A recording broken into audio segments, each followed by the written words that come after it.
See you next week in New York, right? Ande Emilio with ES News here with Eddie Hearn. I want to just talk about it. Was there any behind the scenes? You and Anthony Joshua, hindsight being 2020, like you guys are sitting around, there's some downtime. Did you ever have like a real one-on-one with him where you got any insight into what was going on in his head? In that The first fight, yeah. Was anything uncovered since then? I don't think that he really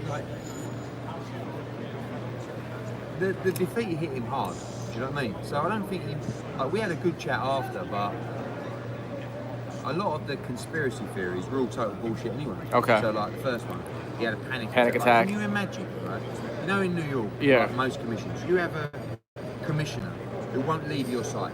Mm-hmm. Right? You're not allowed to pee without anyone watching. You're not allowed to leave the room without anyone. You think if he had a panic attack, the commissioner would even allow him to fight, or wouldn't call in a doctor, or something like that? The only panic that was in the change room was, as he was about to walk, he said, "Can I change my groin guard?" We were about 3 minutes late. That's what happened. He wasn't panicked enough. The other one, he got knocked out in sparring. Total bullshit. Okay. Total bullshit. But I'd love to be able to give you an excuse. There's no excuse other than probably he wasn't as focused as he should have been. He trained hard, he wanted to win. Andy Ruiz was the better man. Give him the credit. So, you know, the only question I've asked him is, how did you feel? Because I know in the ring, he always looks relaxed, but on that night, he looked super relaxed. He was getting a neck massage, and he was like, you know. So he just said, I didn't feel anything really. I didn't feel pumped.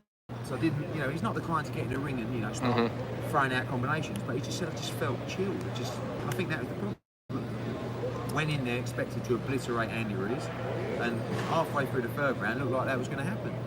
And then war hit him, and maybe mentally he weren't ready for that war. But I'd rather focus on the achievements of Andy Ruiz and say, respect to you, my friend, you changed your life, good luck to you, and now we get a chance to win those belts back on December 7th.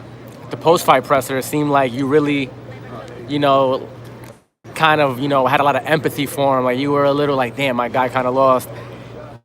What's it going viral, the knockout, it being everywhere, casuals posting it, Facebook, Instagram, Twitter, you name it. Did that have any impact on his, you know, his mind, like the weeks after? I think he probably wouldn't admit it, but, you know, humiliation's a strong word, do you know what I mean? Yeah. But I guess that's a word that as a fighter maybe you feel when you lose in that way, where you keep getting knocked down, you keep getting up, you know, so, and I think he needed to feel that. Like, I didn't want to pander around him and start, you know, he's a smart guy, he's got to find himself, and he's got to want to put this right. If you don't want to put this right, if you're not really bothered about defeat, you should probably just retire. But I know what a competitor is, and I know how much he was hurting, but he needed to hurt, you know? Because now I see, like in this press conference, I see a very focused individual. Excuse me. Bless you. You know, an individual that's focused like he was against Klitschko. For the first time in a long time, he can focus on one man and one fight. A lot of people are going to say this, just a little bit of foresight. I already know how the internet works and social media. If Anthony goes on to beat him in the Clash of the Dunes, they're going to say, yeah, but he didn't beat him in New York. It's irrelevant. We were about to fight him in London, and everyone was moaning that we were taking him to London. So we took him to a neutral venue.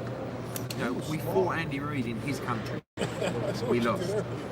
Maybe we should have done the rematch in our country, but no, we went to a neutral venue. We couldn't give Ruiz any more chances. Like, we would have been well within our rights to do it in our own country. That's true. But under the bright lights of Madison Square Garden, there's still something to prove there, right, for Anthony Joshua? But we're so naive, aren't we? Like, listen to us. Under the lights of Madison Square Garden is the only place in the world. What about the Middle East, who are about to invest more money in boxing than anybody else ever? What about a completely new audience in that neck of the woods? 40 million people in that country. 70% of them are under the age of 25. Like, it doesn't matter where it is. You've still got to beat the man. So, you know, he's got to try and beat Ruiz in Saudi Arabia. I saw Joshua finding some solace in like the "Let's Go Champ," you know, the whole adage of Shannon the Cannon Briggs. You feel like it seemed like he was cheered up to see him here. Joshua respects these fighters. Yeah. Joshua respects Shannon Briggs. He likes him, and you know that "Let's Go Champ." Who don't say "Let's Go Champ" to themselves? You know, Yeah. Might be struggling on a run machine. Yeah. Might be having a bit of a down day. You're tired. You got to go work. Let's go, champ. Everyone says that. And I think, Have you ever snuck in a "Let's Go Champ" during a workout? of course. On the treadmill? Yeah, cool. Well, I'm blowing after 2 minutes. Yeah.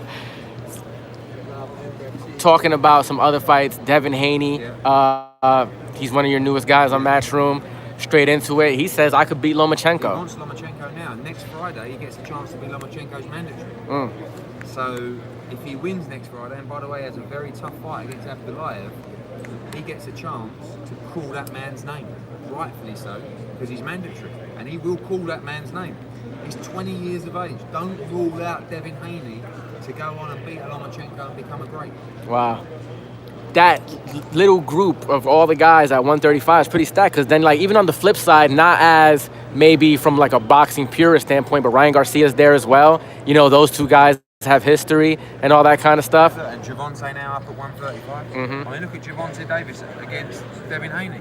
Ask Gervonta Davis what happened in the sparring with Devin Haney. Okay. You know, good fighters. Gervonta's an amazing fighter. Devin's an amazing fighter.